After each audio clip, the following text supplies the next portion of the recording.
On today's show, we begin our starting pitcher preview for 2023 with guest Nick Pollack of Pitcher List. We'll highlight undervalued players, talk about pitch mix changes, what to and what not to look for in spring training, and much, much more. That's all coming up next on Beat the Shifts.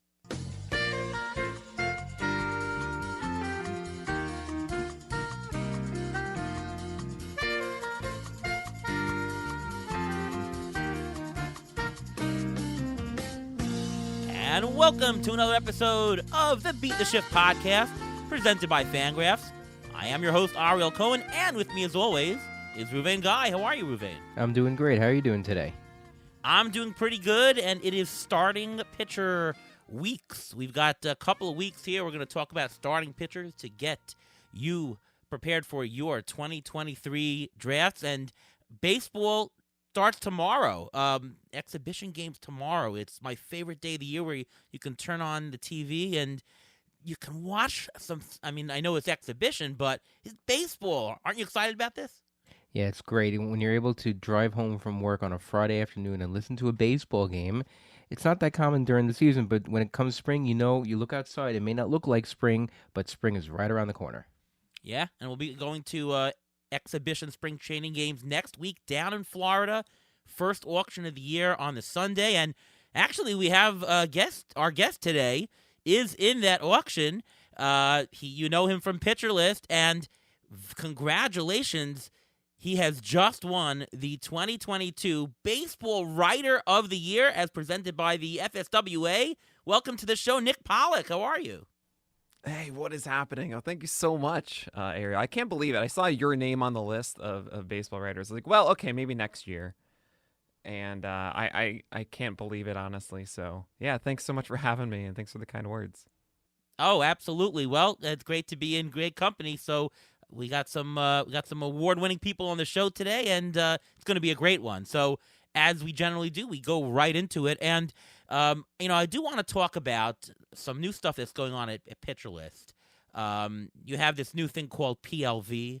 You've got everything going on. Why don't you tell us what's going on with your site and a little bit about what this new type of way of analyzing pitchers are?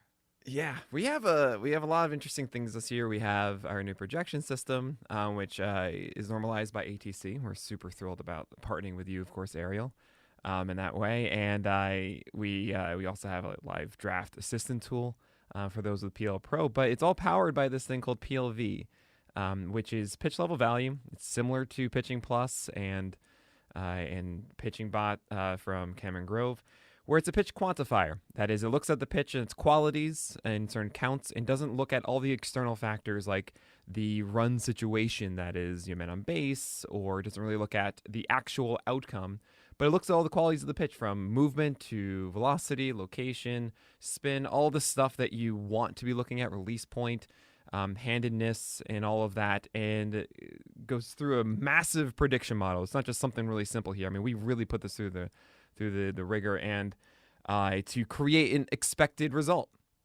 And the cool thing about this, instead of just using it as a pitch quantifier, is that we can actually analyze a specific event differently now. If we're able to say this pitch generally returns this kind of result, we can say, well, that's different, and then assign positive or negative values based on that, instead of just saying, well, this was the result of the thing, thus the pitch must have been good or bad. And we all know there have been meatballs before that we scream at the hitter for not hitting out of the park. And there are times the pitcher makes a really good pitch and we just say, you know what, the guy got a double on it and you just got to tip your cap to him.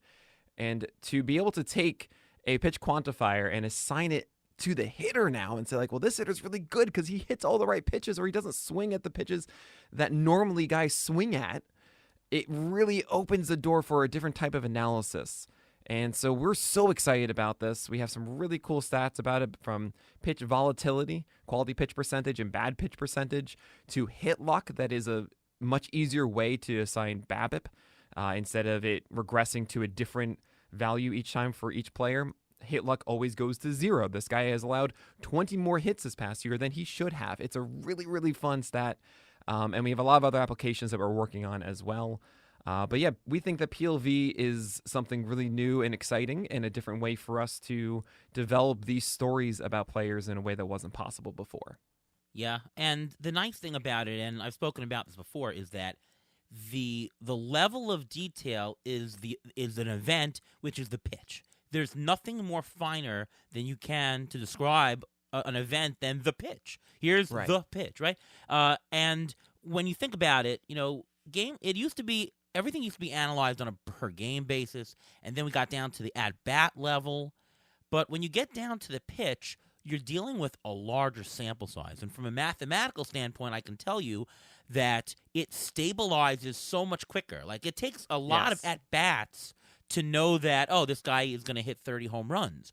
But when you look at events in terms of the pitch, it only takes pitchers, I'm going to say, 2 to 3 games for these metrics to stabilize. Is that about right? 275 pitches for PLV to stabilize. Yeah, exactly what I said there. Yeah, there you go. Look at you. Yeah. And same thing with CSW. Anything at the Right. event at that level, I do WPDI. It's the same type of thing, and that really is the way to go. It can stabilize quickly. And I'll say one other thing about it is that preseason. A lot when I do projections, most of it is based on classical. You're regressing, see what a player did past couple of years. But I think that this type of analysis is even more helpful in season when you see how a pitcher is going during the season and you see how things stabilize in season. It's more predictive in season than anything else. Like, I would want Right. to switch to a PLV way of analyzing things very quickly in season. Is That's that actually you understand? what we're really excited about it. We have this PL Pro package because obviously we have these preseason things, but we actually are doing DFS projections with this. And I'm really excited just to see this on my own. I mean, I'm actually not someone that plays DFS a lot, but I do a lot of fantasy streaming. And I have my article every day where I cover all pitchers for that day and say this is the order of it. I'm going to be shouting at PL Bot every day on my Twitch stream. I'm so excited about this because it's going to give like a ranking based on PLV, and it's going to be a wrestling match a lot through the year. So I'm really stoked about that. Is this going to start during the season, or are we going to get a taste of it during spring training? So you are going to see it the week of the start of the season. You're not really going to see it for spring training stuff because also data is really weird when it comes to spring training. And while we do have access to StatCast data, it's not all in every single spring training park. So we might be able to get a little taste of it. I got to talk to Kyle Bland about that, but I don't expect really these tools until the start of the season. Yeah. Now, does this also work on the hitter side, or is this more pitcher? Oh, focused? man. Oh, gosh. I think PLV is better for hitters than it is for pitchers, honestly, because it allows us to shape swing decisions better than ever. We have a stat called hitter performance that essentially says, look, we've determined based on the pitch what should happen. And the hitter is the last line of influence. We talked about the timeline before. The pitch is thrown, the hitter does something, contact is made, there's an event in the field, and then there's a conclusion to that event, right? And we haven't really been able to just look at the hitter's influence before. We've just said they've had this contact and they have this outcome, right? But now that we're able to, along that timeline, add a number to the first event, which is the pitch thrown, the only remaining variable is the hitter's ability. And so that means it's just a simple algebra problem now, and we can assign something to that. So I actually think that the implications of this are massive for hitters. Scott Chu, our senior fantasy analyst here, the guy who does hitter list, pitcher list, he has access to all these rolling charts. Actually, that's free for everybody. It's underneath tools inside of our website. You can look at the PLV hitter app, and it has all these rolling charts of swing decisions and in power and contact ability and all this stuff rooted inside of PLV. So it's really exciting. I think ultimately people are going to use it more for hitters than pitchers. Although you probably won't be able to get like stolen bases and stuff because you're not dealing with the actual. Sure, stolen bases is not. Yeah, that's a weird thing. Like, well, I mean, we actually could look at this. Is interesting. We can look at PLV based on someone being on first and in potential higher stress positions. So think of it like Alberto Mondesi on first base versus Anthony Rizzo. Maybe not Rizzo, but you understand. Someone who's not a stolen base threat. Do we actually see a change in PLV in those situations? There's a lot of exploration we can do with it. Right. No, great stuff. And ATC is now on the pitcher list site. You can yes. Yeah, right underneath all those great charts that you have. It's got percentile charts. When you look at somebody's stats, see where it is in Major League rank. Really, Hmm. really great charts. I urge everybody to go over, check it out at Pitcher List. Fantastic stuff, Nick. Oh man, I'm just touched to have ATC with our live draft assistant tool, and then with helping us power our PLV projections. So it's great. There you go. All right. Well, let's do our strategy section. And, I was talking with Ruvain before the show, and, Ruvain and I, a lot of what we do is strategy and valuation and stuff like that. But a lot of the intricacies of the different pitches and stuff, we're not as up to par with guys like Nick, who really, Nick was a pitcher in college and knows the real differences between the grips and the throws and everything come with it. So we're really fortunate to have you on the show, and hopefully that'll help you, the listener, really get a lot out of what you should be doing with starting pitching. So let's just talk a little bit of strategy here. And, the first thing that we want to talk about are pitchers changing roles. Sometimes you get a relief pitcher turn starter turn reliever. How does that affect performance from one year to the next, the role change, Nick? I think a lot of the times, if a guy has begun the starting process the year before, it doesn't really impact much the next year. You'll look at, say, Spencer Strider, Christian Javier, Jeffrey Springs a bit this year, all guys that have underneath 150 innings this past season. I think they're just ready to go, and it doesn't really change too much. Now, the upper end for them, like, you have your NOLA types that are going to be flirting with 200 innings. Generally, we don't see those that haven't had a full season in the rotation be able to go 6 consistently enough to hint at the upper echelon of innings. So that is the biggest element, I would say. But really, it's not a big deal. A lot of these guys, I'd say 95% of them have been a starter in everything but when they weren't in the majors prior. So they are used to starting, and they're just likely excited to have that ability. So those kind of guys, I'm not too worried about now. In season, it's a little different. The one aspect I think that people overlook a lot is, let's say you have someone who you expect to be in the rotation. Let's say Aaron Ashby was healthy and he's the number 6, and we're just getting ready for him to get that role, right? He's not healthy, unfortunately, but let's just say this is the case. There's a annoying period, even when they say, you know what, Aaron Ashby's not going to start in this, he's probably going to go 4 innings the first time. He's not going to be stretched out to 80, 90 pitches for probably 3-4 starts. And even then, you still have to bake in another few weeks before he actually becomes that really serviceable starter that you're okay putting in your weekly league. So it's frustrating in season, which is why I get more excited about guys with that definitive role out of camp than I do ones that potentially switch in. Now, of course, Strider and Javier are huge exceptions to this rule last year. We're so excited that worked out for them. But sometimes you just get guys that bounce back and forth. Ashby was someone like this too that people were holding on to and hoping for. Never really panned out there. And that's a more common situation. So be careful of that in your drafts. Yeah. Ruvain, have you found that this is a place that you can find undervalued players? In the past, we've seen Chris Sale, Adam Wainwright, who began as relievers, and they turned into premier starters. We just saw Spencer Strider. Garrett Whitlock looks like he's going to be more of a full-time starter next year. Is that a place that you can mine for undervalued players? You can definitely. Another name you didn't mention was Lance Lynn. A long time ago, he used to be a closer for the Cardinals, and then he became the starter. There is untapped treasures there because you don't know what you're actually going to get out of them. Because when they're in the relief role, usually they'll throw 2 pitches, maybe 3. But when you're a starting pitcher, you got to throw 3, 4. Chris Bassett has like 7 pitches he throws, 7 different types of pitches. The fact that you have to use different pitches and think more, and it's actually, there's more preparation into it, and you're planning more for all the hitters instead of just for a couple of hitters.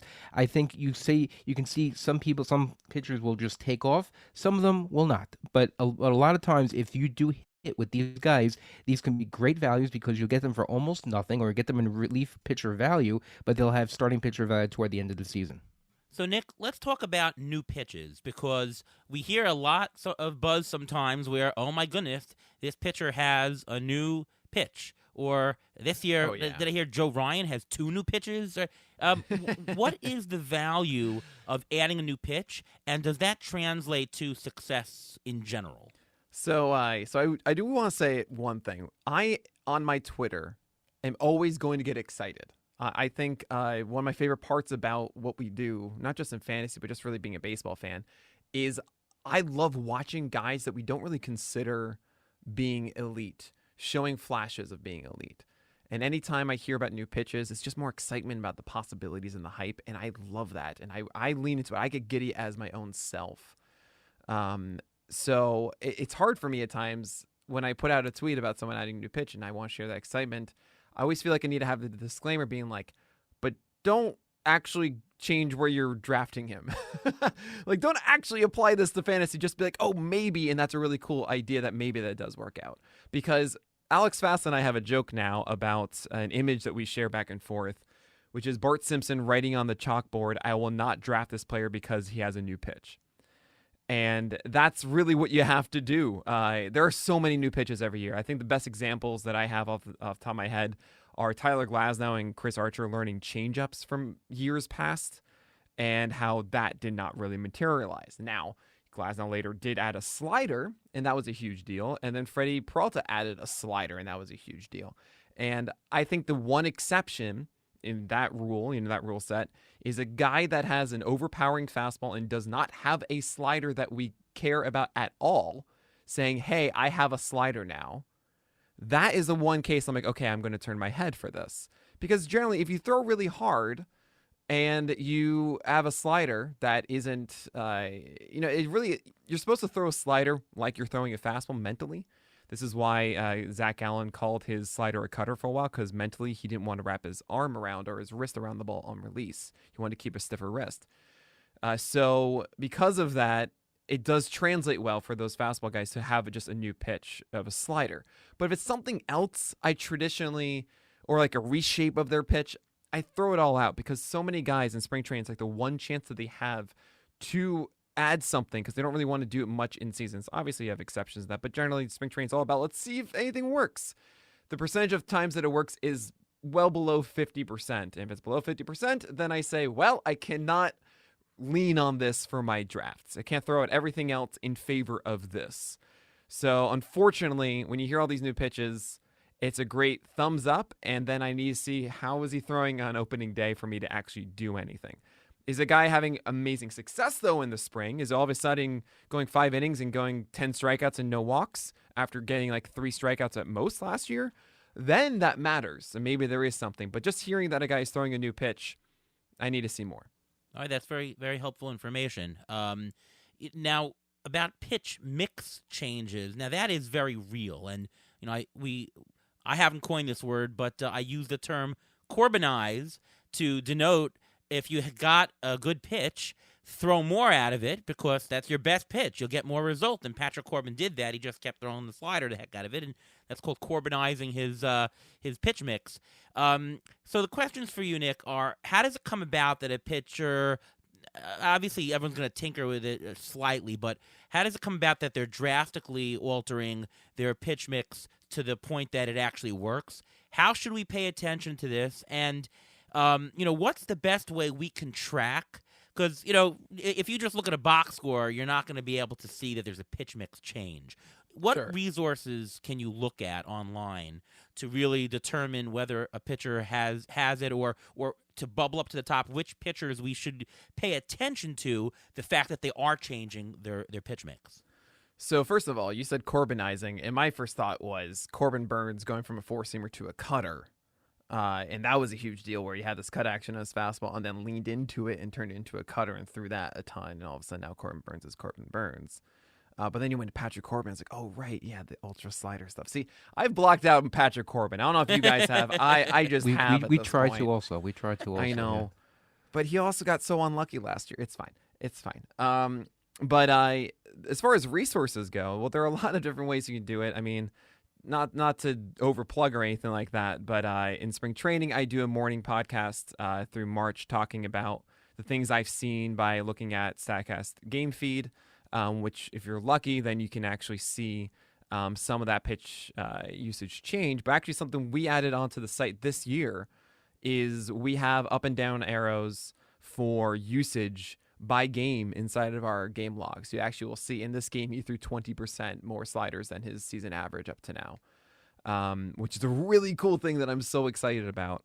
And we're also creating a live leaderboard that is for that day. You'll be able to see these changes as the game is going on, which is, I think, I could not be more ecstatic about this. It's just going to help me write my normal article every day. But don't get too excited about pitch change stuff right away.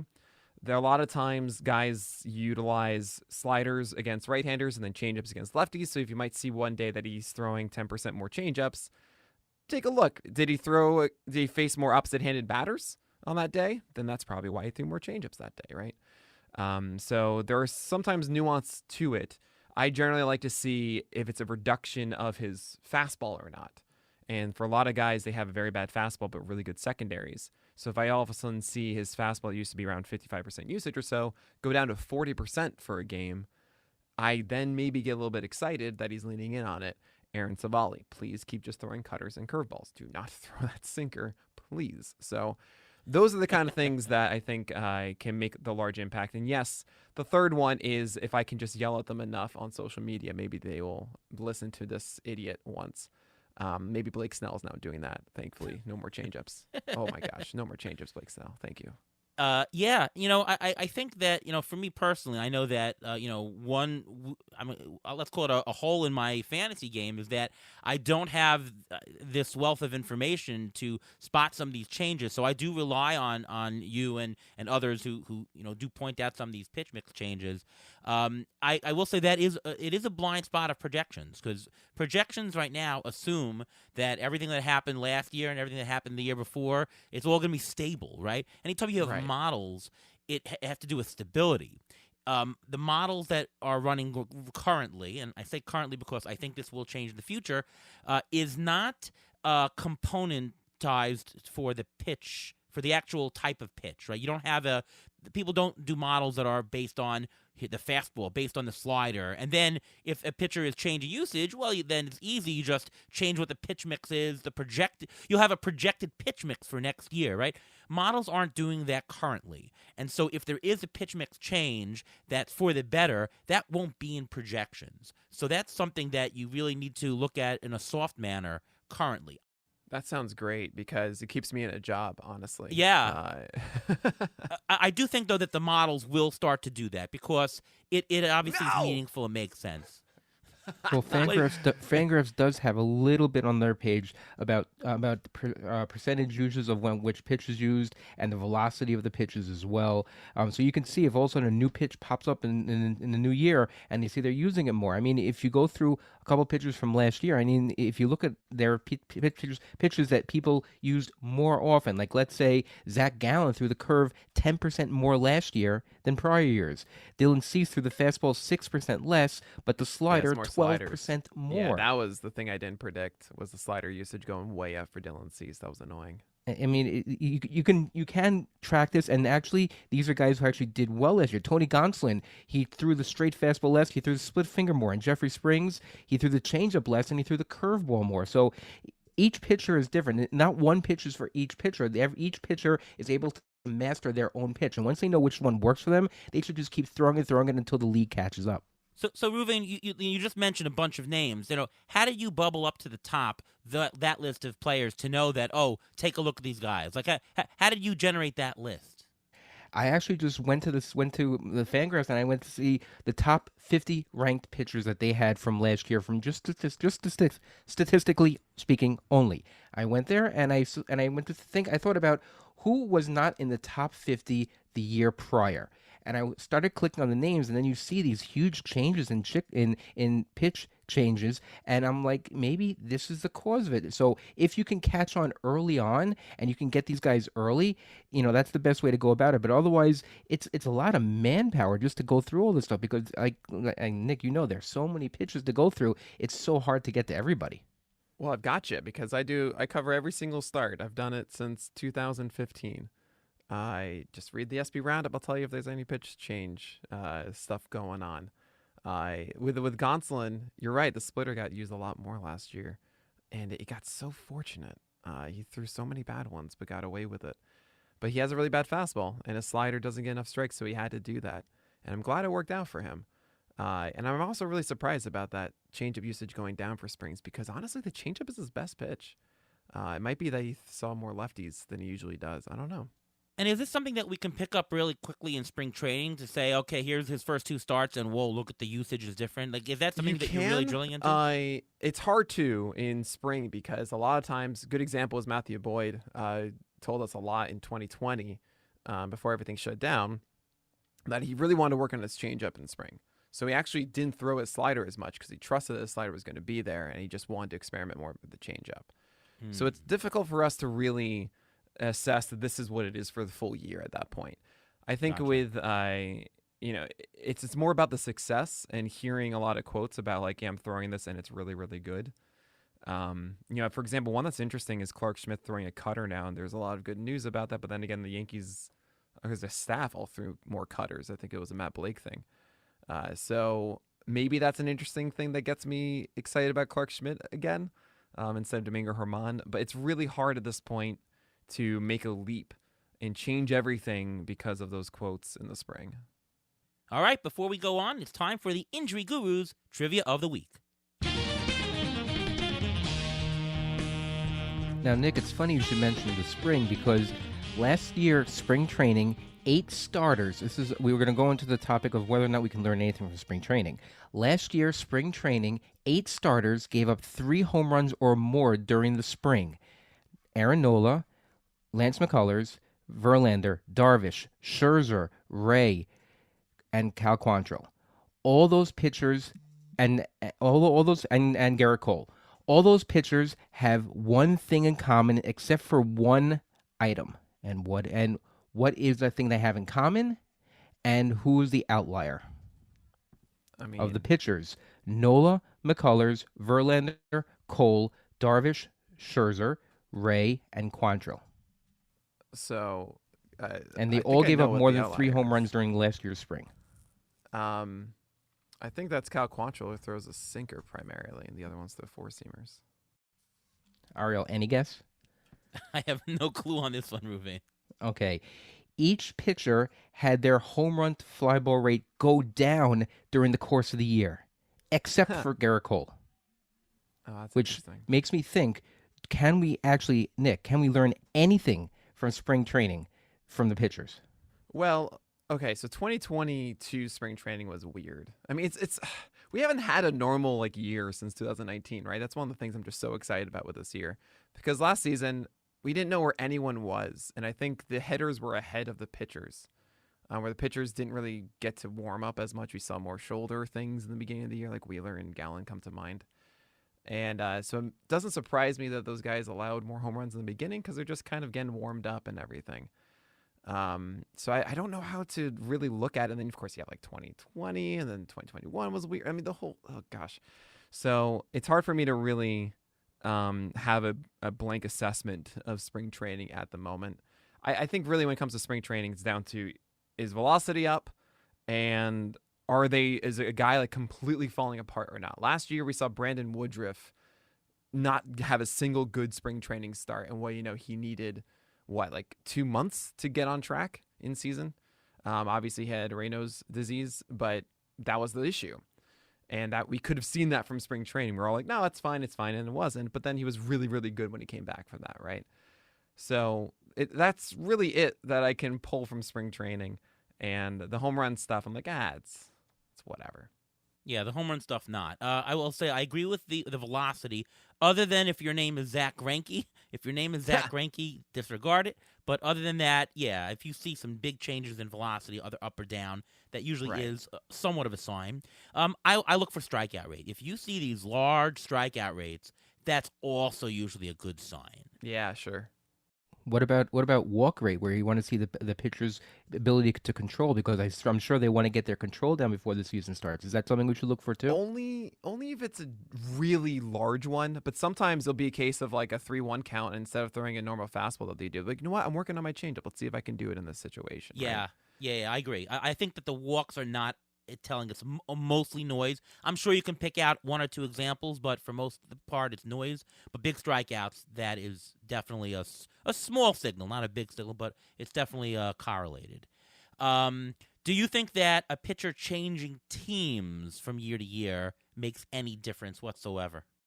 No. I mean, the only scenario I would say is if he's going from a really bad pitching development uh, team to a really good one.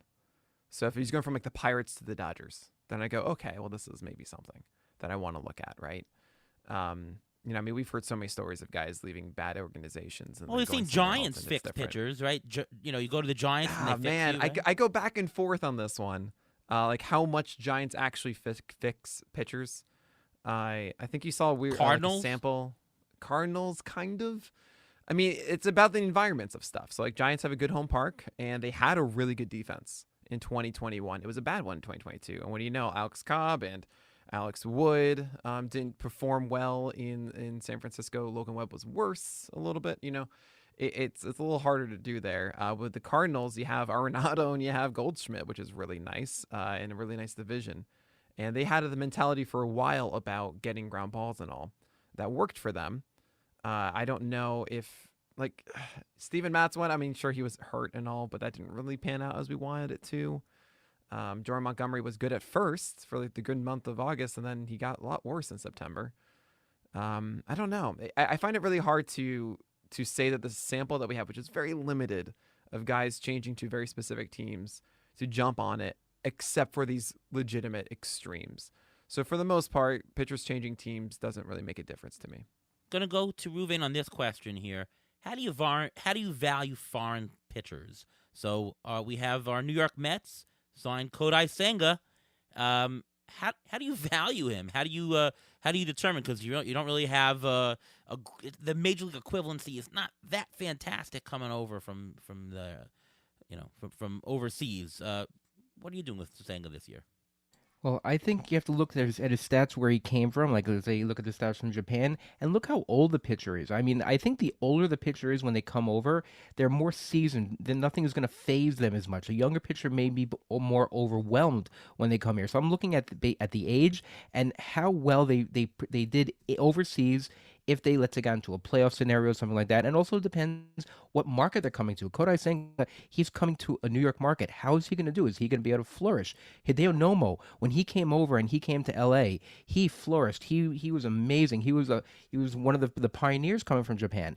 No one knew how he would do. And you can have flops like you have Masato Yoshi, who is okay, and you can have Hideki Irabu. So you have and Yankees and Mets, obviously, and also a big a market. But it's so hard to tell because you can have these big guys, you don't know how they're going to perform, especially based on what city they go to. I think it's harder for a overseas pitcher to do well in a bigger market than a smaller market.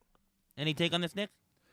So I found that a lot of these Japanese pitchers come over and they have two things in common.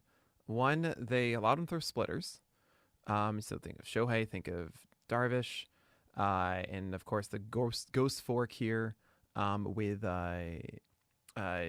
Senga. You also have Maeda as well, and you find that they generally get Tommy John pretty shortly after. So it does make me a little fearful of Senga for the second half or so of the season, that there might be something there with it, but where he's going in drafts right now is not the top 40 of pitchers or so. He's going outside the top 50. I have Senga in the middle of the 50s for me. And I'm thinking, of course, in 12 teamers where I'm past the point where I feel as if I need these guys to hit. These are more of like, okay, I might be changing these guys out of my roster during the season. So I would love going for Senga. I think there's a lot of excitement with it. And if that injury question that I have in my head, that, I mean, of course, is just complete, I'm just guessing here. Speculation. That is the second half. Sure, if he has a great first half, then I'm really in. So I'm curious, actually, Rivain, what you think about that little theory I have. It is interesting because the way they teach baseball here is different than the way they teach it in Japan. I think there's more of a tendency to teach it incorrectly here just because they want to have an impact right away. They want to have the impact. They want to make sure they want to throw the pitches that are thrown more here as opposed to what they did overseas. And if they could just stick to what they were doing overseas, they shouldn't have the problem because they throw a lot more innings over there than they do here. Yeah, I have Senga as the number 53rd best pitcher according to ATC. He's going in the 13th round of 15-team draft. So, you know, I like being a little bit more on the high floor side, the less risk side, even in the 13th round. So I'm probably not going to take him because he is a risk. My issue with Senga personally, though, is that he really has two pitches, so he profiles more like a reliever, not like a starter. So I'm a little weary about that. Sure, yeah. But yeah, but in terms of foreign people coming over, I don't know. I don't really have a great thing. I mean, projections do what the projections do. It's like I said before, the major league equivalency is not fantastic. So you have a projection. It's not as accurate as some of the other ones. It is what it is for me. I don't really have anything else to go by. But of course, he's a Met, so I'm hoping that it's on the plus side, right? Okay, so we're going to get to the ATC undervalued players. And just to set it up once again, we run our projections, we look at the market, and we see which pitchers, in this case, the market seems to be undervaluing according to ATC projections. And then we do a deep dive into each of them just to see if we agree with ATC's assessment or not. As I said at the top of the show, I'm a little bit more confident in my own ability to analyze hitters these days, so I rely more on guys like Nick to get us through it. Not that I can't analyze, I obviously do analyze pitchers, but I'm more confident in my ability to analyze hitters. So, one of the things about doing it right is knowing what your weaknesses and strengths are and learning from everything. So we're here to learn as well. First pitcher, and we're not gonna talk about pitchers at the top today. We're gonna start middle, low. We're going to start with roughly the 8th round. And we have Luis Severino of the Yankees. Severino projected for 145 innings with 157 strikeouts, a 3.5 ERA, and a 113 whip according to ATC. ATC is showing low projections volatility, which is always a good thing. He was a $10 player last year. We have ATC projecting almost a $15 value, and the market is projecting him for about a $14 value. So a dollar at that level is pretty decent. Other than health, to me, he seems like a low-risk investment. Like if you told me, yes, Severino will pitch 150 innings, I'm pretty confident he's going to get something close to what he has, luck aside. Is that your feeling on Severino? Is it just a health issue for you, Nick? Absolutely. I really love the skill set of Luis Severino. I actually remember seeing one of his early starts in April last year against the Blue Jays, where he had a legitimate cutter, a legitimate slider, and curveball. 3 different velocity bands, different movement. It was so beautiful, throwing upper 90s. And I think he's so talented, but he had a lat strain on top of recovering from Tommy John last year. And I don't know how many innings we can expect. The old joke was that, since 2019 and during last year, he only had 18 innings total for 3 seasons. And here we are, only 102 innings for Severino in 2022. I don't know how many we're going to get. I want him on my teams because I feel he's quality when he pitches. It's a really good fastball, a really good slider. The changeup can be good. And then you have that new cutter, which I think is a very effective pitch for him as well. 30% CSW last year. It's just about getting a little bit more strikes and more consistency with it. So Severino's great. It's just I have no idea how many innings he's going to throw, which means I need to put him behind a few others that I expect a lot more of a workload from this year. So, I mean, you can say the same about Jacob deGrom, who we know boy. that he's going to be good, but are you going to get 140 innings? Are you going to get 100 innings? Are you going to get nothing? So, I feel like with pitchers versus analyzing hitters it's very often about the health, because pitchers are far more risky to stay, and nowadays there's very few pitchers who even pitch 180 or 170 innings. So is this pitcher have the skills? And I think that for a lot of these in the middle rounds, we can assess that they do, and then it's just a question of health. Ruvain, what's your assessment on Severino? Is he going to last the 145 innings, which will earn him a positive value according to ATC? I think there's a possibility he'll go above and beyond that. He's in a contract year. He's playing for his livelihood right now. It was recently said, I read an article that Luis Severino ate cleaner this offseason, worked harder, and Garrett Cole is actually quoted as saying that he has, quote, got some like wild horse characteristics in him. He's got a lot of horsepower right now.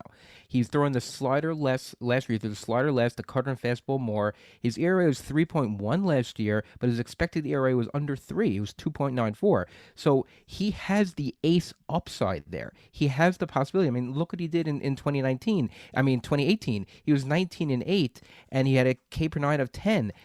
Why can't he? I mean, man, he threw 191 innings. Then I don't think he'll throw 191 innings, but I mean, the projections are in the mid 140s. There's no reason why he can't go past it. And if he wants to show that he's healthy and he wants a contract, he may push himself to go more than that.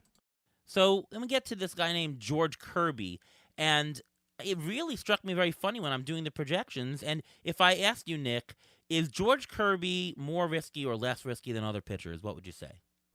I would say that George Kirby's less risky. Okay, so yeah, and the model agrees. The model, the interprojectional standard deviation is low. The skew is very, very low. The projections, if anything, have an outlier low. He spreads his value so well that WHIP is nice and stable. Projections just agree on this guy, and he has one of the largest risk-adjusted bumps that I give. So when I price players, I have what the expected stats say, but if I find that there's less parameter risk, they're actually going to go up in price, and I'm giving him an extra $2, even more than that, in terms of a parameter risk bump. So George Kirby is just stable.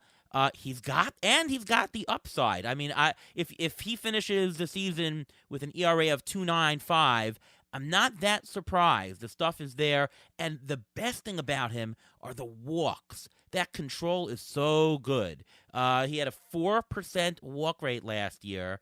We're projecting just under a 5% one. And last year, he did great. His BABIP was high. He more hits snuck through. So this is a guy who I really like the stuff. Health should be there. I mean, it sounds like a very good floor guy, and you're paying a 7th-round price, but you might be getting a 5th, 4th-round value with him. What are your thoughts, Nick? So you say that the BABIP was high, which it was, 332, which is the 10th percentile. You don't want that. However, his hit luck was -2. Essentially, he allowed 2 fewer hits than we expected. Which is why what I think is so cool from hit luck, again, that's taking PLV and saying, based on this, he should allow this many hits or so. If you're thinking, I don't know if that really is true, Kevin Gausman, guess what, has the 1st percentile of hit luck last year. So, yeah, it generally works incredibly well in this way. And I'm really surprised to see that with George Kirby. Generally, based on what he threw, yeah, he should have allowed pretty much the same amount of hits that he allowed last season, and yet he still had an effective year. I think he could get better from where he is right now. The 4-seamer had a 16% swing strike rate, which is incredible. That's better than Strider and Christian Javier's, by the way. It's 99th percentile across all 4-seamers. You have a slider and curveball that should improve. This is one of those cases where I see a rookie season from a pitcher, and I think you have to bake in some improvement, especially when he is George Kirby, who is a very well-known prospect. It feels like that slider and curveball, we know that this isn't their ceiling quite yet, and I have to believe that slider and or curve get better in 2023. I mean, look at, say, Shane McClanahan from 2021. We thought, all right, he has the velocity and breaking stuff, but there's still some things he has to figure out. What do you know? He increased the changeup usage, figured out the fastball a little bit, and what, he became one of the best pitchers in baseball. It's that kind of situation with George Kirby, and as you mentioned, the walks are super low. Actually, I think he can walk a little bit more batters because he's throwing these sliders and curveballs that got hit. And that's why you see that hit luck, I think, where it's at in that BABIP, because for not walking guys, he's throwing hittable pitches instead, which isn't good, right? So there's a balance to be made there that I think George Kirby is going to make. And you're going to see more whiffs. You're going to see that strikeout rate rise a little bit. He only had a 24.5% last year. I think that can go to 26, 27% while reducing the hits. George Kirby has that high innings floor to me. He threw 130 last year in the majors. I think the Mariners are going to throw him out every 5 days, and they're going to let him also go more than 5 innings. They're going to let him go 6 constantly. I really like George Kirby, and I'm targeting him everywhere. I think I have him around like 25 or 26 in my ranks. Yeah, two more things though about George Kirby, and then I'll give it to Ruvain. Is that the innings projection for 155 innings that could be low, so I can actually see him pitch more than that, which would boost his value. The strikeout rate, though, you say he can go more. I actually see a little bit of a negative, a little bit of a possibility to go downward. A bunch of projection systems are projecting closer to like a 22% strikeout rate. So Mm-hmm. I'm not fully there with that. The strikeout rate will go up, but he's at about a strikeout per inning right now. But with that nice whip and very good ERA, I'm good with this. Like if you had to pair him with a pitcher who's a little bit worse whip, a little bit ERA, but strikeouts, that'd be a good pairing to stabilize everything. George Kirby's just giving you that value right there. Ruvain?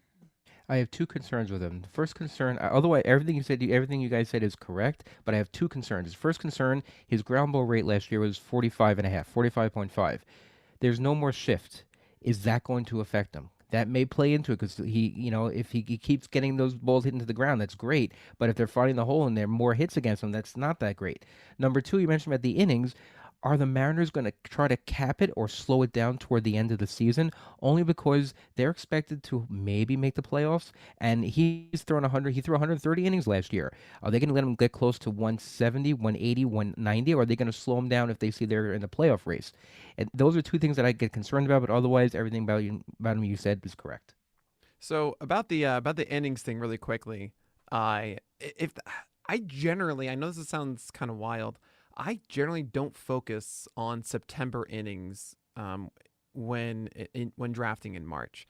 I think there are so many aspects that can change what happens in September. It could be a case where they need every starter of George Kirby because they're fighting for a certain playoff spot. It could be a case where he got hurt early in the season, so then he's playing later on. For the most part, I think the Mariners, you have to assume every 5 days, George Kirby. We saw Alek Manoah go about 120 innings to 190 plus. And in more scenarios, I see that, especially with these younger guys, the idea of the Strasburg rules are more limited, or at least those aren't the cases as much as they used to be. And for a guy like George Kirby, who threw more than 130 innings, because of course minor league stuff last year, he's certainly, once he really hit like 130, 140, I think then the gloves come off. So no training I wheels. believe Training wheels are off. Yeah, exactly. I think that they're going to just let George Kirby go for the full year, and playing the game, especially for head-to-head leagues, that get so easy. Be like, oh, who has the best September schedules? I'm going to go favor those guys. It can be so difficult to plan ahead. Even in June, it can be hard to plan ahead for September. So I try not to focus on it too much. Let's talk about Jeffrey Springs from Tampa Bay, showing as about a $3 bargain according to ATC, which is rather high in this range. He's going in the 12th round. So from a value perspective, so far, he looks like a possibility. He threw 135 innings last year. ATC has him going to 145. Last year, he started off pretty slow, a lot of short 2 innings, 3 innings, bullpen type stuff, and then he went longer and longer. He did not go anytime over 6 innings. He rarely even went into the 6th inning. That's always a concern for me. Tampa Bay concerns me having a pitcher there because I don't know that they're going to let the pitchers go long, and to win games, you got to go longer. ATC projecting 10 wins. I'm a little bit cautious with that. I don't know if I can trust that number. ATC also showing a lot of projections volatility. Projections are a little bit over the place on him, so that's a little bit of a concern. Tampa Bay pitchers I'm always concerned with in general, but other than that, stuff looks good. Seems to be able to do it. I don't really have anything other information other than what I just said. Nick, are you at all interested in Jeffrey Springs? Is this a bargain in your opinion? And what are your thoughts about taking Tampa Bay Rays pitchers in general? Well, I'm conflicted about Jeffrey Springs because Jeffrey Springs, the player, I think is very good. I still don't love the fact that he doesn't want to wear a rainbow badge. He goes out of his way to make that public, but he does struggle against left-handers, oddly enough, as a left-hander. And the reason for that is because his best pitch is his changeup. So he doesn't like to throw lefty on lefty changeups, which means he has to rely more on the slider. The slider isn't as good. He leaves it in the zone too often. So does his four-seamer. But what I do generally like, especially against right-handers, Springs does throw his four-seamer up, his changeup down and away, and his slider down and glove side. and he has amazing pitch separation, which is a really good talent. It's generally something that we don't like to believe in, that is command year to year. But when it's this good, I have to be inclined that it's going to stick around, and that low walk rate is going to be there. The sub 8 hit per 9 should stick around as well, which means it's going to be a good whip. The strikeout rate, maybe it isn't 26%, but it's still very productive with a good ERA. When it comes to the Rays pitchers, somebody needs to get the innings. And maybe the Rays think, look, Jeffrey Springs isn't someone that can go 6 innings consistently. However, he did it multiple times last year. And I think now that he has over 135 innings, Jeffrey Springs should be more consistently going 6 for the Rays. It's kind of interesting, actually. They have a fair amount of pitchers now that they will trust for 6 innings. Shane McClanahan and Tyler Glasnow. Maybe Glasnow slows down a little bit because they're worried about the Tommy John stuff, but honestly, I think they'll just let him do it. Drew Rasmussen started to get more as well. So I don't really have much pushback against the Rays. I think they will cut him off more so than saying pushing him to 100 pitches in a given start. But we saw games where Jeffrey Springs went over 90 pitches last season, and I don't think that's going to change this year. So I'm not really hesitant going after Rays pitchers. Not to mention, win totals are generally still good despite their quote-unquote limitations. Across 25 starts, he still had 9 wins last year in 135 innings. So you still get wins there. And Springs, I think, it depends on where you're getting him in your drafts, but I generally think that he's a good complement for your teams. Okay, Ruvain, anything to add? Yeah, the wins thing is because the Rays bullpen is just so good that if they are able to get a lead early, they're usually able to hold it. He did pitch, like you said, pitched 6 innings, but he pitched it only 7 times last year out of the 25 starts. Yes, he started slowly, and they had to build him up and everything like that, but he only pitched it 7 times. He was a little bit lucky, but you know what? In the last 2 years, his whip 1.1 in 2021 in 45 innings and 1.07 in 135 innings. So if you want a guy who will help your whip, I think he's a great guy to have. He's great at this spot. He's not a rookie. He's 30 years old already. He seems like he's just come into his own. But this is around the time when pitchers do come into their own. They learn how to pitch instead of throw, and he's learning how to do that. And Nick, just like you said, if he can learn how to throw to a lefty, throw that changeup to a lefty, like in the sweet spot, he'll be a complete pitcher. Yeah. I tend to find when I'm doing some of the mock drafts so far that he's available in a nice spot as an SP3. Are you punching that check mark on if it comes up as your SP3 in the 12th round, Nick? I don't know as an SP3. Okay. I'm generally in the philosophy of getting 3 that I just absolutely know I'm not going to drop through the entire year. I mean, at least for 12 teamers. 15, I think I might be slightly more aggressive to make sure that Springs, if I were to get him, would be SP4. Okay. But I mean, I think again though, he's solid for your fantasy teams. Okay, so a little bit cautious, but general a positive outlook. Okay. Yes. Let's talk about another Rays pitcher while we're at it, Drew Rasmussen, who I think is also undervalued. Trust him a little bit more because he's done the nice ratio thing now 2 years in a row. He does walk a bit more than Springs. Strikeout rate is not nearly enough, but hey, he seems pretty consistent. Same comment with Rasmussen. 10 wins. I don't know. Is he going to last deep into games? Maybe the Rays are starting to do it more. I don't know. I see him as, they're both going in about the same round, and it's sort of developing into a hot spot. So to me, I think that if you're waiting another 2 rounds, 14th round, maybe somebody is left there. Maybe that's the play. Get one of these guys as your SP4 in 2-3 rounds later, because if there's enough pitchers available in that round, somebody will be pushed down. Maybe that's the way to play it. But I have no problem with taking Drew Rasmussen. I think this undervalued by about $2-3 is legit. Yeah, I'm buying in here. 5 of his last 6 games, Rasmussen went 6 innings for the Rays last year. PLV loves him.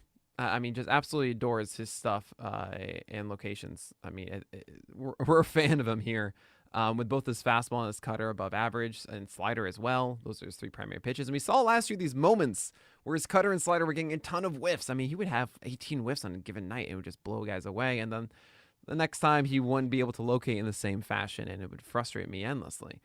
I really think there's another tier here for him to hit, another gear for for Rasmussen, where he can turn that 21% strikeout rate to a 25% one consistently. But meanwhile, he's a good hit suppressor. He has filthy stuff, and the Rays know how to use it. Don't expect him to really be an 8-inning guy. I think the Rays have a belief that Rasmussen is only so good for so many pitches, but maybe Rasmussen gets better at that. The more he throws, the more that he stretches himself out and doesn't go through fatigue. And those pitches can be at a high level through games. So I like Rasmussen more than Jeffrey Springs, and I've already found him on a couple teams of mine. All right, good vote of confidence. I love him. I actually like him a lot. He is very good.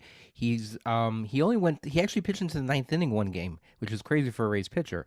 But his walk rate was ridiculous, 5.3%, and his career is 6.8% for a walk rate. I'll take that every day. And his home run to fly ball rate last year was 9%. So maybe that was a little bit lucky. So maybe there's some regression there. But because he's got a 47% ground ball rate, that 9% home run to fly ball rate may be true. Maybe he may be able to keep it close to that. If he is, this is a great guy to have in this level because again, he's just like Jeffrey Springs. He's playing on a good team. He will get you. He will put the Rays in position to get wins for him as long as the bullpen holds it. So Drew Rasmussen, his WHIP last year and the last couple of years sub 110. The projections for next year have him almost at 1.2.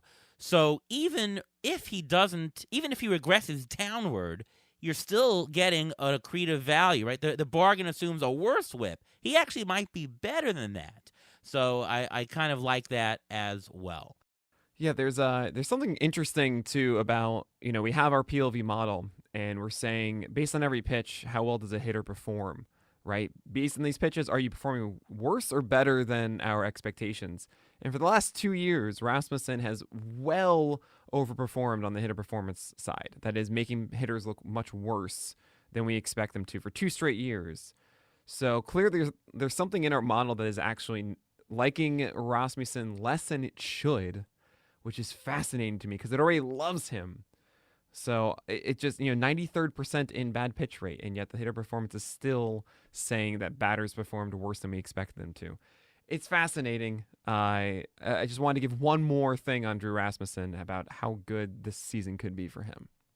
Yeah, absolutely. There you go. All right, let's move on to ex-Met Chris Bassett. I'll let Ruvain talk first about this guy we no longer will see over at Citi Field. Well, you mentioned about whether or not you should put any stock into the fact about pitchers changing teams. He's going from the Mets in a good park to Toronto, which is not a great park, into the AL East, which is not a great division. But a couple things play into this. First of all, even though they're bringing the walls in Toronto just a little bit, his ground ball rate is near 49%, so he may not have to worry about that too much. Even though he's in the AL East, he doesn't have to face the Yankees or Rays 19. The Blue Jays don't have to face the Yankees or Rays 19 times because of the changed schedule. So just because he's changing leagues, going to a quote-unquote tougher division, I wouldn't put any stock into that. He is a workhorse. He is an innings eater. He used his curve more last year than ever. He used his changeup less, so he found something there. But again, he also had to work out different signs, and I don't know how that's going to work because he has with the pitch clock, he has 7 different pitches to go to. So he has to really try to hone in on maybe a couple more and make those a little bit better instead of using his entire repertoire. Yeah, you're not going to get the ridiculous strikeouts from him. Yes, he's going to a worse ballpark, so the ERA is going to go up. That should be baked into your projection originally. But the key is the innings. Innings. He had 182 last year. He would have had more the previous year, but he was hit in the head by a pitch, right? And that literally knocked him out for a while. So fluke injuries, nothing dealing with his arms or legs or anything. I'll read off his dollar value accumulated over the last 3 years. He was a $12 player last year. Before that, $18. Before that, $16. He's going for an auction equivalent of just $9. He's a guy who's holding value, but he's not a sexy player because he doesn't have a lot of that strikeouts. He's just a category filler. He's just a guy who's very reliable workhorse, and you need those innings in your portfolio. We talked about some of those Rays pitchers. None of them were projected anywhere near where Bassett can get to 180. So from that standpoint, He is interesting to me. I'd like a little bit more of a discount than I'm seeing. He's going in the 11th, maybe if he's available in the 12th, 13th with those other gentlemen that we just talked about. But in general, I'm okay with him. I don't see much downside. Nick, do you agree?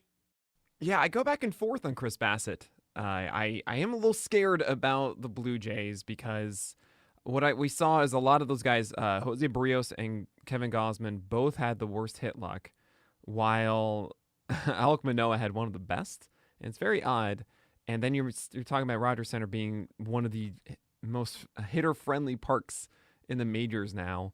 And I get a little worried, especially I'm going to be a little ageist, that Chris Bassett is going to get worse over time instead of better. And he doesn't have the strikeouts to compensate. Exactly. It's a 22% last year for Chris Bassett. And he had that really rough part in the beginning of, say, like June, I believe it was. And then he got much better and it felt like he should be good. I have him around the 30s, and I kind of want to push him closer back to the Drew Rasmussen, Jeffrey Springs area, because I don't know if you really want to lean on Bassett through the full year. I think he might be what I call a Toby, which is you were kind of mid to upper threes pitcher with a 20% strikeout rate and a whip around 120. And I think it's much closer to that than I want to admit. That said, the sinker is an incredible CSW pitch, 35%, which you just don't see. Super high called strikes on it. PLV likes it for the most part in that respect, just above average, more so than not.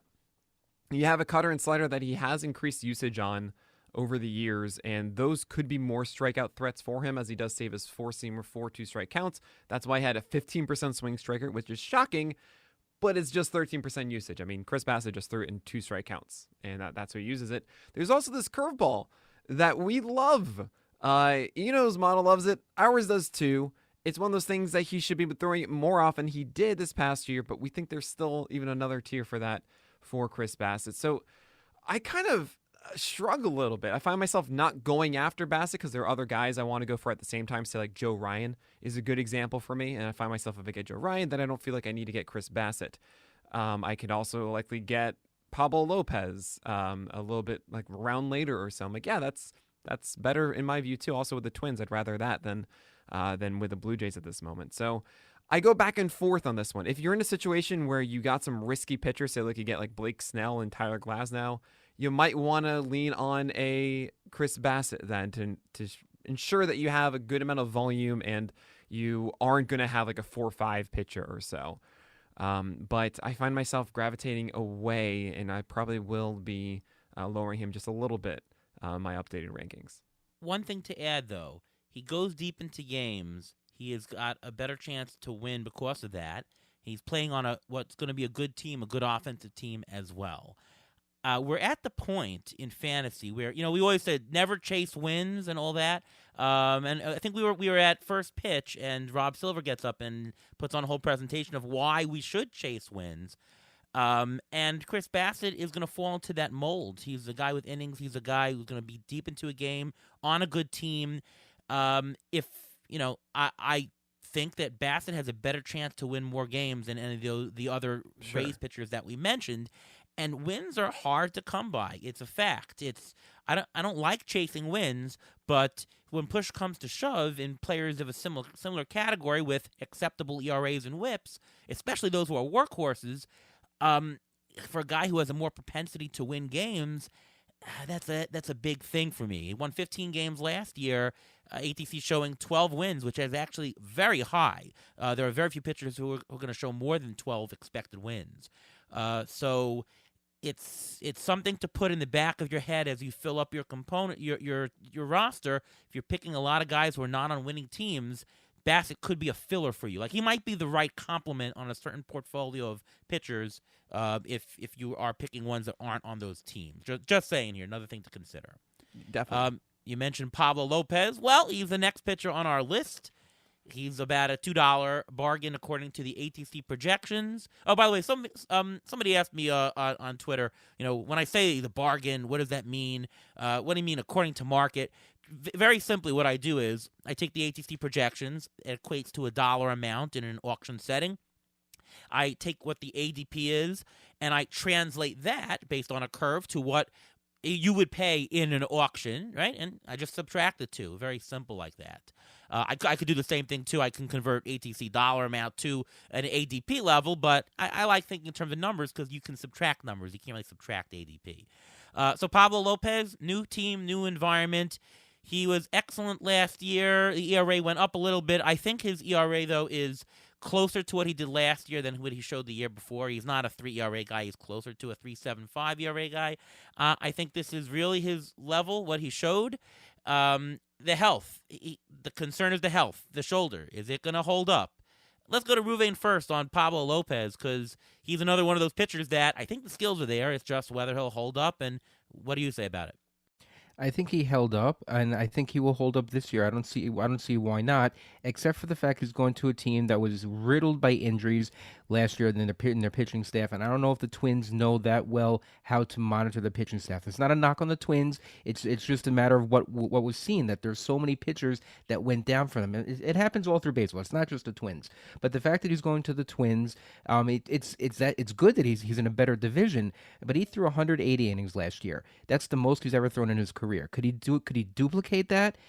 It's possible, but I mean, he is only 26, so there's the possibility that he could do it again, and this is just the beginning of hopefully a very good career. But listen, he can turn out to be a Chris Bassett-like. He can be that type of workhorse if he stays healthy. And I probably prefer, just like Nick, you said, I prefer Pablo Lopez over Chris Bassett because of the situation he's in and because of the fact that he can throw 180 innings. Even if he goes to 3.75 ERA, I'll take that with 180 innings for my number 3 starter. I'll be perfectly happy with that. You know, his strikeout rate also went down by 4%. That was a little bit of a flag, call it a red-orange flag maybe. And the walk rate went up. So, I don't know. Nick, you said before that you were considering him. What are your thoughts? Well, so when it comes to an SP3, I'm just thinking, let's say it's 15-teamer. That's essentially through SP45. However, my draft strategy is to be a little aggressive on the guys, like once again, around SP20 through 40, to make sure that I leave there with 4 as opposed to 3. So if I am going to have Pablo Lopez, it won't be my SP3 in 15-teamers. I love his changeup. I think the Twins know that. What I don't like about Pablo Lopez is that the cutter and the curveball have not developed over the years. And his 4-seamer has become more of a necessity than we've liked for him to have. While its command isn't great, he gets control, 71% strike rate on it. But as far as where he locates, we don't love it so much. It's a lot of just a scatter shot inside the zone. And I think Pablo Lopez can do more with it. But the changeup he throws against righties and lefties, you love to see that. The 3.75 ERA, well, just don't start him against the Mets and you're fine. Especially considering he's in the AL Central now with the Twins. I think you'll see better than a 10-10 record. But yeah, health, what is going to happen there? Maybe I'm not actually baking that in enough.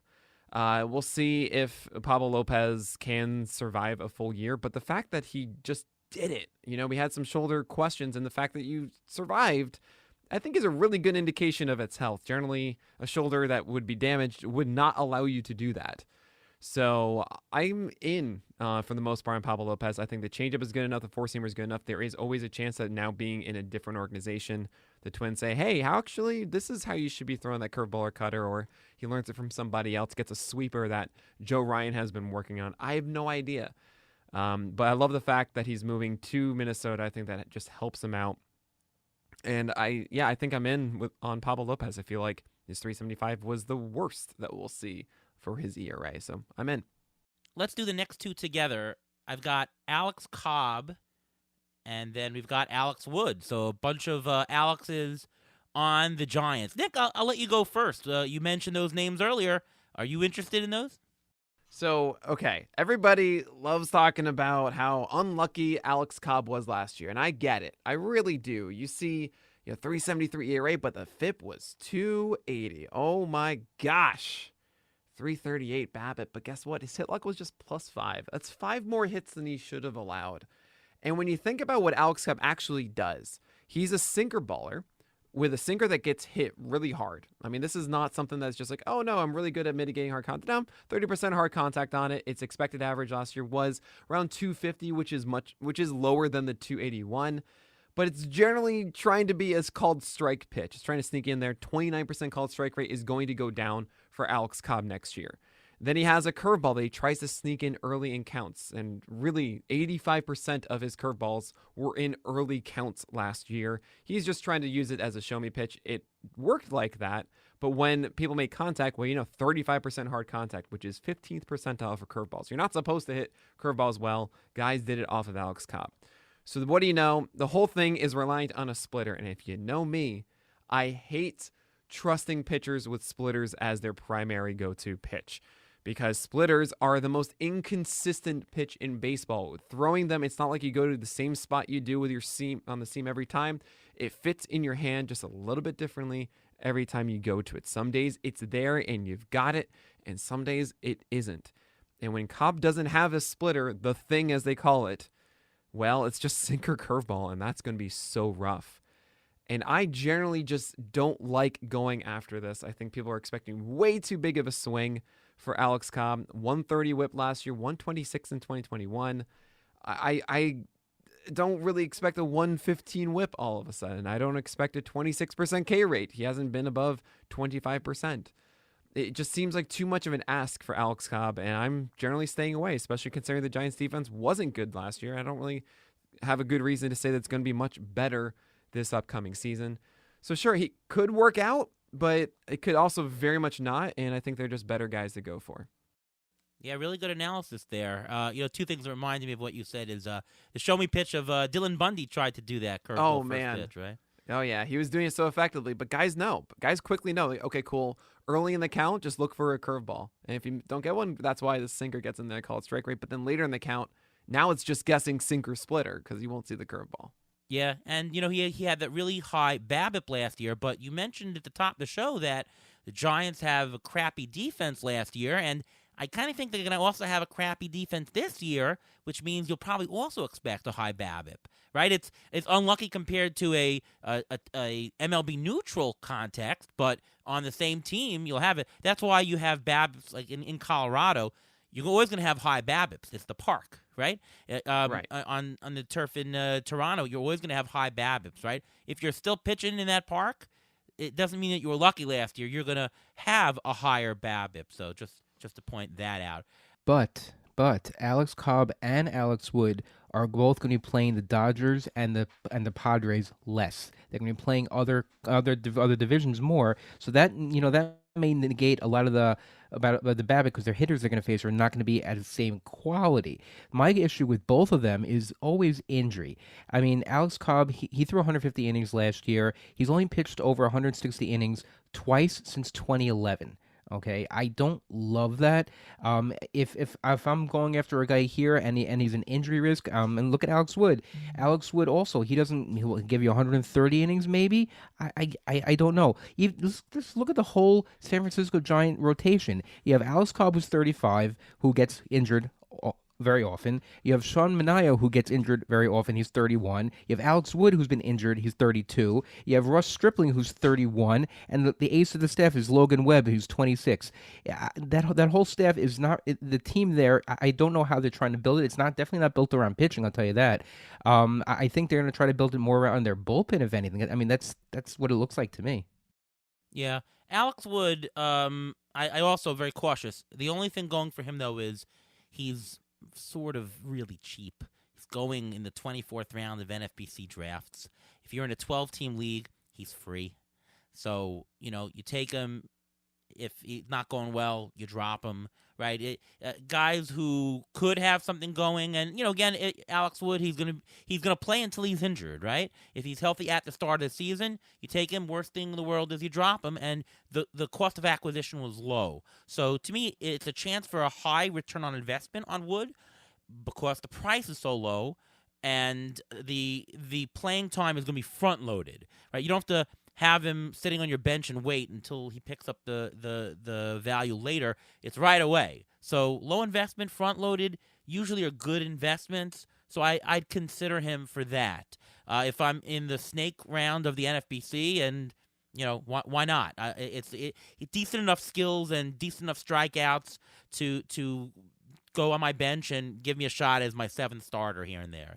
I'm good with that. One more pitcher before we do a couple of mailbag questions is another ex-Met, Steven Matz. Looks like the ex-Mets are getting it today.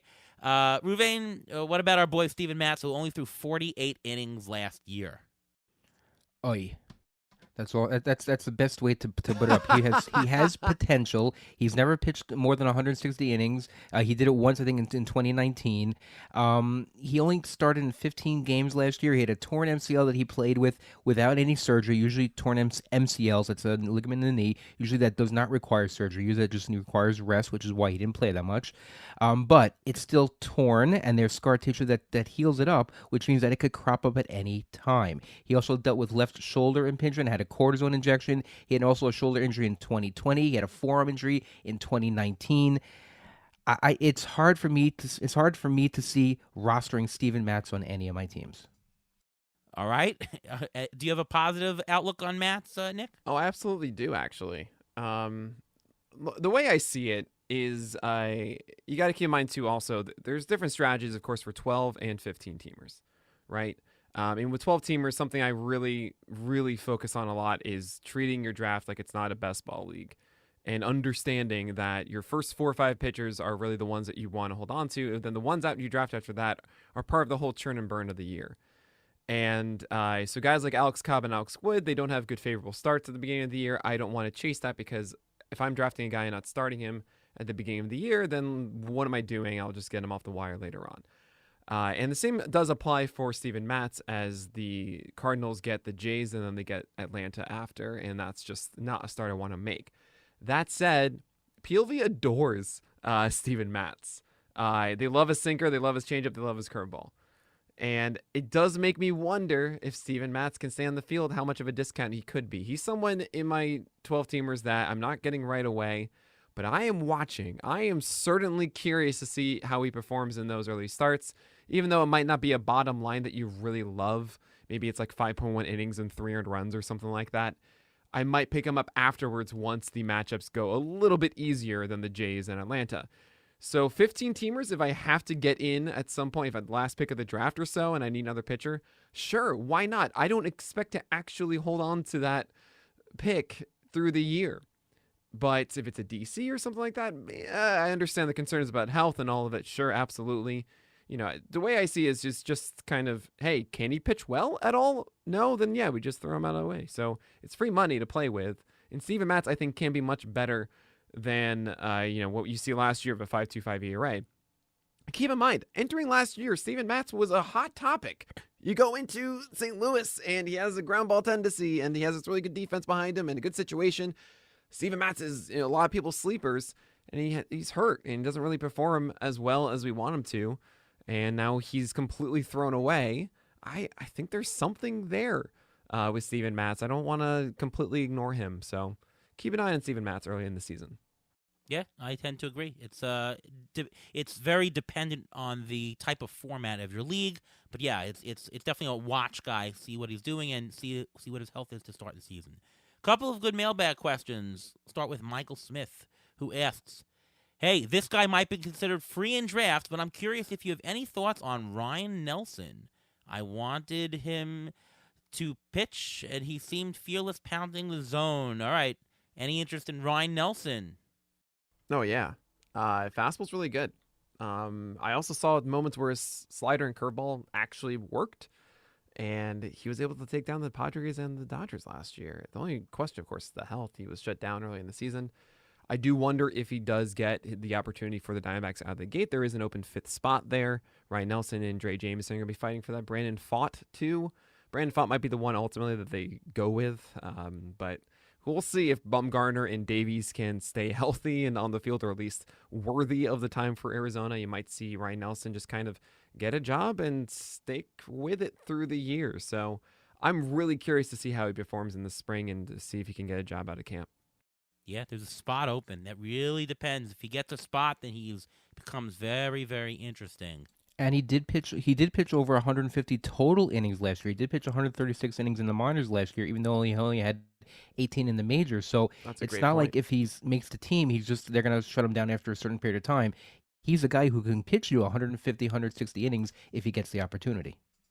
By the way, it's not a starting pitcher question, but what is Arizona doing in their bullpen? Do you have any guesses, Nick? Because ATC is showing 4 different guys with seven saves. Like we have no idea what's going on. It's like your guess is as good as mine. Just spin a wheel and spin a dreidel. It's got 4 sides, and whatever it lands on is the answer. Do you have any The answer thoughts? is follow Rick Graham in season, and he'll tell you exactly what to do. But yeah, never bet against Mark Melancon. Never do that. All right, there you go. Settled on that one. All right, let's see. Jim asks, any potential breakout pitchers you notice about to make a big leap in innings?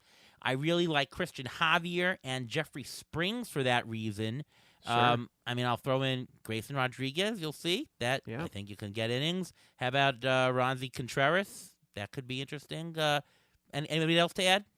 Well, Ronzi Contreras has got to have a better fastball first. 40% hard contact last year, which is terrible. Oh boy, I never want to see a 4 there. I mean, I get hesitant seeing a 3 to start. Well, the question was about innings. Can you name me the? Can you name me right, four, of course. Can you yeah. name me 4 starters on the Pirates? Yes, Mitch Keller, JT Brubaker, Ronzi Contreras, Luis Ortiz, Johan Oviedo, but they aren't in the rotation. There are 2 other guys in there Is somewhere. Rich Hill gonna try for that? Rich Hill, there it is. There it is. And there's a Yeah. 5th one. I can't remember. Contreras should get the innings. Yes, Yeah, you're right. There's right. questions about whether he can succeed, but he'll get the opportunity, is what I'm saying. Absolutely. Some ones to consider. Andrew Painter might get a job quickly for the Phillies, who could be a huge impact there. Reed Detmers is someone I'm circling a lot. I think when you think of the mold of a pitcher, really taking a big step in that second year, he's someone who went down to the minors halfway through the season and retooled his slider.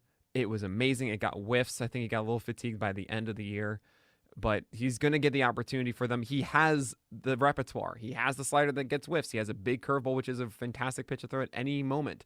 And he has a fastball he loves to elevate and get whiffs there. There's something special about Reed Detmers. I think he's 23 right now, so this is really the opportunity for him. He's the first one that comes to mind. Mackenzie Gore is going to hopefully get innings. I mean, he gets the opportunity at least in Washington, as long as he's healthy and pitching. Mackenzie Gore, remember him? That could be a very fascinating one too. I know there are many others, and they're just all fading right now. I just want Tyler McGill to pitch again, honestly. That's a fun one. Yes. Garrett Whitlock is circled everywhere. Why? He gets the Pirates first. So you draft Garrett Whitlock as your last pick, and you get a start out of him. That's pretty cool, and you get to see what he's added and developed while also getting the value of the Pirates. So you don't have to wait after they make their first start. You can be the person that gets in before it and then move on from there if you don't like it. That's the kind of situations I love jumping on, and Garrett Whitlock is a perfect one. What about 2 Cubs pitchers, Keegan Thompson and Justin Steele? I think those 2 guys can make jumps in innings. They were very good last year. So first of all, you got to say like Justin Steele. That's the only way you say his name. I want to make sure that's clear. Really good slider, fastball.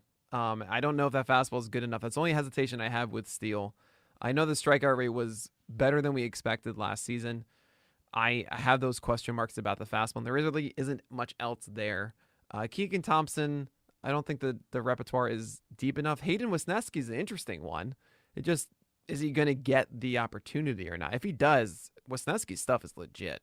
One of the better breaking balls you'll see from these youngins these days. So I'm very curious there. It's just about the opportunity. The next question was about Andrew Painter. You got to believe, how high should I draft Andrew Painter if I want him? Yeah, I was actually talking to someone very smart in the industry earlier today about Andrew Painter, who's saying he really wants to get in on him, and I kind of want to as well. It's really tough though. You likely have to wait until May to see Andrew Painter. They're probably going to go with Falter out of the gate, and then you'll see Painter show up in May for whatever reason. But that means you're really selling out for that. Games in April are when roster spots are the most valuable. There are so many different guys you go off and chase that you would have missed last year if you were holding on to somebody else and then just didn't pan out, right? And there's no guarantee that Andrew Painter is amazing right away. But you're thinking, oh man, Strider and Javier. I would have told you last year to not roster either of those 2 guys the first week of the season, because they didn't have jobs and I had no idea when it was going to happen. I didn't know if they were actually going to fulfill it at that time. And that's kind of how we have to feel about Andrew Painter right now. Grayson Rodriguez, fine. I think he's going to have an opening day job. Painter, I don't know. So I'm okay going after him at late in drafts to see how the Phillies are going to exit camp. Who knows? Maybe it's not Falter, and the Phillies just say the Painter's just the best, and we need every win we can get with Atlanta and the Mets here. We're just going to go with Painter. I would love if they did that. But it's a little bit of a mystery box at this moment. You don't want to hold on to something while all these other good guys are going off and doing great things, and then he shows up in May and it just isn't as great as you want it to be. So it's a really tough call. So if you're going to draft and hold, maybe you take a shot on him. Oh, yes. Very Like much that in kind of there. thing. Yeah. Yeah. But a team with a smaller bench, it's hard to hold on to him. I mean, Right. it's Right. like if it's a position player, that may be a little bit different. But I think for a pitcher, because he's only 19, he's 19. You can hold on to a 19-year-old pitcher from draft day and hold on to till May, June, and hope he hits. You know, you can use that roster spot some way, another way. You know. Right. Talking redraft here, of course. But yes, obviously. All right, let's do another one or two questions. Hunter Brown getting some buzz now. Oh, yeah. Your buddy Lance McCullers Jr. said that he ain't going to be ready for opening day, and who knows when he'll start. I mean, he's fickle with the injury history. Hunter Brown gaining a lot of traction now, gaining helium. What are your thoughts on Hunter Brown? I go back and forth on this. I think Hunter Brown should be drafted a lot. I mean, right now he was in the middle of the 60s before even the word that Lance McCullers was not going to be ready for opening day. Now it seems pretty clear that Hunter Brown is in there, and then maybe he just sticks around as another six-man for the Astros, right? So it's hard not to be enthused by this. I would probably have him around the early 50s in my rankings at the moment. The problem is that Hunter Brown doesn't get whiffs on his four-seamer, and it was more of a ground ball pitch last year, which is very strange. His command also, to me, was not exceptional. So there have been a lot of comparisons, and you see the flashy numbers. Remember Tanner Houck? How we were really excited about that? He had a 30% K rate and all. And we thought entering last year that he was going to do all the wonderful things, and he's just like Chris Sale and all. And it happens a lot. Guys come up and have a couple good starts, and that's it. And we don't really see that replicated the next year. So I'm not necessarily sold that it's going to happen. But again, he's at the range. Again, I'm talking in 12-teamers, so keep that in mind. But he's in the range where I have the sturdy guys, and I'm trying to find the ones that I want to take a chance on that could become legitimate guys for me, instead of going for the more secure, decent but not exceptional starter. You can find those on the waiver wire in a 12-teamer. So for Hunter Brown, yeah, he's going to be around 52, 53 for me, right around, I guess, Kodai Senga, and just right behind Jeffrey Springs, I think. Interesting. I think Springs I have higher than Brown, but yeah, he's totally rosterable. Even in a 12-team setting, he's definitely rosterable in a 15-team setting on a good team. The strikeout rate, I mean, it could be exceptionally high, but you're right, the lack of whiffs are a little concerning that he can sustain that. Although, I mean, maybe that means that he has a 24% strikeout rate, not a 27. That's still good.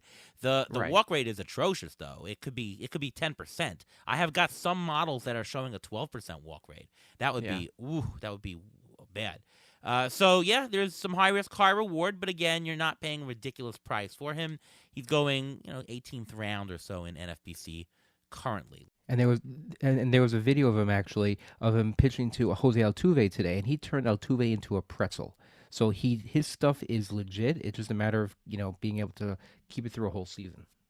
Last question: from Warm Bud Light, Zach asks, where does Bradish fit? Is it Bradish or Bradish? How do you pronounce it? It's Bradish. All right, Bradish. I got it right. Where does he fit in the O's rotation? Lots of moving parts in Baltimore, but the balanced schedule this year gives me plenty of hope for success. You already had one Orioles rotation guy on your show the other day. What do you Cole feel Irvin. He's such a good guy. You got. I heard the He's podcast. the Very best. good show. Oh, thank you, Ariel. So what do you think about Bradish? And by the way, about mispronouncing names, you guys know that I call Jacob DeGrom, and it's really DeGrom, right? And I've messed up.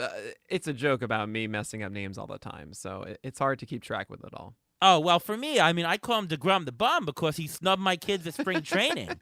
I mean that's intentional. I don't know if you guys know this. That he we don't like him in the Cohen house. We're happy he's off the Mets because he didn't say hello to my kid, so I call him DeGrum the bum. So he's Jacob DeGrum from Forever for me. So there you go. Yeah. It's not a mispronunciation because I don't know the pronunciation. I do it on purpose. So what do you think about Bradish this year in the Orioles rotation, Nick? So the problem with Bradish for me is when he had success last year is when the curveball and the slider both were exceptional and his fastball didn't burn him. I worry a lot about that fastball. It has cut action on it, which generally from a aesthetic perspective is really nice to look at. A little extra little drop at the end there. But if it has just a little extra drop, that's not a good thing in my view. If you remember, Corbin Burns was not good for a while with that four-seamer. It was a home run machine. And that makes sense because his four-seamer had cut action on it. And then when he leaned into a full-on cutter, then he was able to miss under the bat. And think about it this way. When you throw a four-seamer, you're trying to miss above the barrel of the bat. When you throw a sinker, you're trying to miss under the bat. And when you have a four-seamer that adds a little extra drop than it should, you're falling into the barrel of the bat. And I think that's what's happening with Kyle Bradish's four-seamer. So if he changes that and actually leans into that movement to accentuate it, so then instead of going into the barrel, it goes underneath it, like a proper cutter, then we're talking here. But until I see that from Bradish, which I haven't yet, I can't buy in on this. There's also the question of the consistency of those breaking balls that have been very good in the past, but not consistently through all of last year. Has me out on Kyle Bradish, despite the good park now because of left field, despite the offense likely being better this year than it was last season. So I'm out. Yeah, I don't buy pitchers that have an ATC ERA in the mid fours with a 1.3 WHIP and a K minus BB of 13%. So that's my quick analysis of no thank you. Ruven? I agree. He may be able to be a guy you can stream certain matchups, but I think he's a guy you really want to stay away from. All right. Well, that takes us to the injury report. Hey, Ruvain, I'm sure you got plenty of starters to talk about. What say you? I got plenty, so I'll start with Aaron Ashby. We mentioned him earlier in the show. Actually, Nick did. Craig Counsell said that Ashby will be out for a couple of months. Ashby then himself came out and said he hopes for mid-May return. So what do you get from that? I have no idea. He was originally diagnosed as left shoulder fatigue, then diagnosed as inflammation, which is basically almost the same thing because you get fatigue because there's inflammation. And what came first, the chicken or the egg? They said mid-May return. You want to book that? I wouldn't be 100% on that. Kenta Maeda had Tommy John surgery in 2021. He has no restrictions. He already had his first bullpen session. He's 34, so I don't expect there to be anything holding him back for innings pitched. So I think he's a guy that if you're looking for a guy to bounce back from injury, I think is a guy you have to look for. Sleeper. Mike Soroka. I'm sorry? Injury sleeper. Yeah, very big injury sleeper. Very big injury sleeper. Another guy who I would say is an injury sleeper, but he came to camp injured, and that's Mike Soroka. He had the Achilles issue, then he had a little bit of an elbow thing, and now he came to camp with left hamstring tightness and discomfort. He's a little bit behind the rest of the pitchers. They may try to ease him in anyway, but he's a guy also. Just keep him in the back of your mind. He may be available late, very, very late. You may see him on the waiver wire. He may be a guy you may want to pick up once he's fully healthy. Tanner Houck, he is on track to start the season. Just so everyone knows, Houck had a lumbar discectomy at the end of last season. That means he had a part of his lumbar, one of the lumbar discs were partially removed, so he has less pain, so he's able to move better. And Garrett Whitlock also is on track. He had arthroscopic surgery on his right hip, so he's right now being eased into fielding drills while he's already throwing off the mound, so that's good for him. And what's not good is Frankie Montas. Frankie Montas underwent arthroscopic right shoulder surgery earlier this spring already. The surgery was to clean out his right labrum. They did not touch the rotator cuff. They said he can begin a throwing program in 12 weeks. Yeah, Montas, over under 15 innings for the year, Ruven. I'm going to have to say under, only because shoulders are a lot harder to navigate than elbows. Elbows, you have a little bit better idea, but shoulders, very iffy. You never know if there are going to be setbacks, so there will be setbacks, because if you have a shoulder injury, your mind thinks, okay, I'm not going to put so much stress on the shoulder. I'll start working, have a slightly different wind-up, then it'll start affecting the forearm. It could be a very slippery slope for Frankie Montas. Yeah, you're not drafting him this year, so Cross them off your boards. There you go. All right. Well, this has been a fantastic show, and obviously you guys see why Nick Pollack is the best in the business at the pitchers running. Oh, stop it, Ariel. Yeah, definitely running pitcher list. Really great stuff. Nick, thanks for coming on, and why don't you tell us where we can see all of your work and anything else new? I know you mentioned a bunch of stuff at the top, but what else you got going? Well, thanks so much, Ariel. Really, this is such a pleasure coming on this show with you guys. You do such a great job with it. But yeah, I mean, we just released PL8. That is 8th edition of our website. We have MLB percentiles for every single stat on our player pages with GIFs of every single pitch updated, as well as our PLV stat, which you can access. We have PL Pro with our live draft assistant tool, our 2023 player projections, and of course we'll have also the DFS projections as well with PL Pro, access to our Discord, ad-free website, all that fun stuff.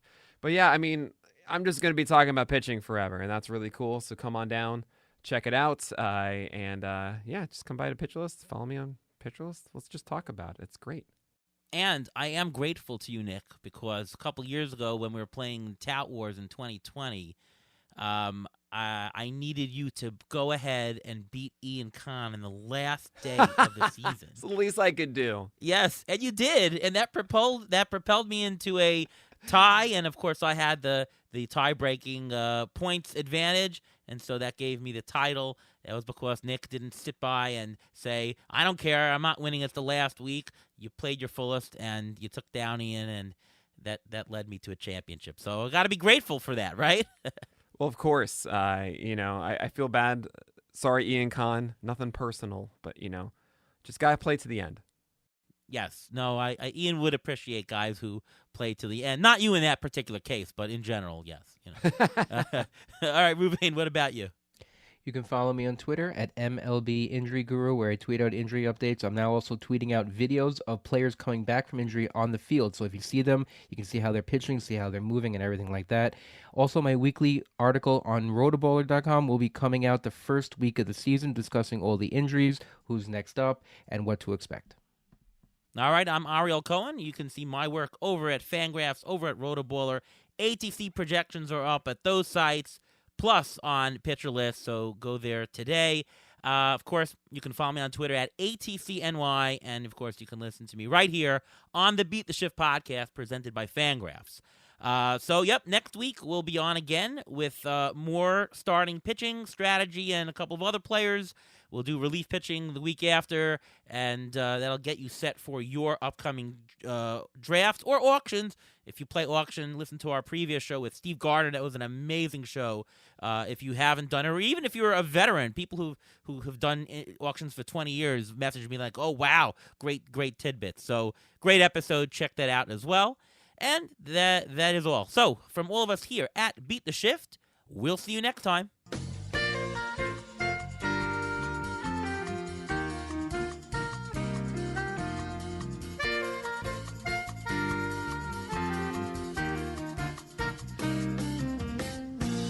Thanks for listening to the Beat the Shift podcast presented by Fangraphs. Follow us on Twitter at beat_shift_pod.